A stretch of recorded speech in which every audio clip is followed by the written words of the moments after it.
સુરત શહેરના ઝોન 3 હેઠળ આવતા મહિધરપુરા, ચોકબજાર, લાલગેટ, કતારગામ અને સિંગણપુર પોલીસ મથકોમાં વિવિધ ગુનાઓમાં જપ્ત કરાયેલા દારૂના જથ્થાનો આજે નાશ કરવામાં આવ્યો હતો. પોલીસ દ્વારા કુલ 95 કેસ હેઠળ જપ્ત કરાયેલી 11,218 દારૂની બોટલોનો નાશ કરવામાં આવ્યો હતો.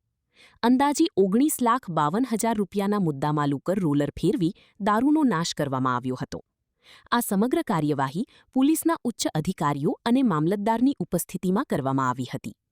પોલીસ દ્વારા કાયદેસરની કાર્યવાહી પૂર્ણ કર્યા બાદ જપ્ત कराયેલા દારૂના જથ્થાનો નિકાલ કરવામાં આવ્યો હતો. जोन 3 विस्तार में आने वाले पुलिस स्टेशन महिदरपुरा, चौक बाजार, लालगेट, कतरगाम और सिंगनपुर, इनका अप्रैल एंड तक का जितना भी दारू मुद्दा माल है उसका नाश किया जा रहा है. इसमें टोटल 95 केसेस, लगभग 11,218 बॉटल्स, जिनकी कुल कीमत 19,52,128 रुपये जितनी है. कोर्ट का प्रॉपर परमिशन लेके कंसर्न्ड ऑफिसर्स की प्रेजेंस में ये प्रक्रिया चल रही है और इसको पूरा किया जा रहा है.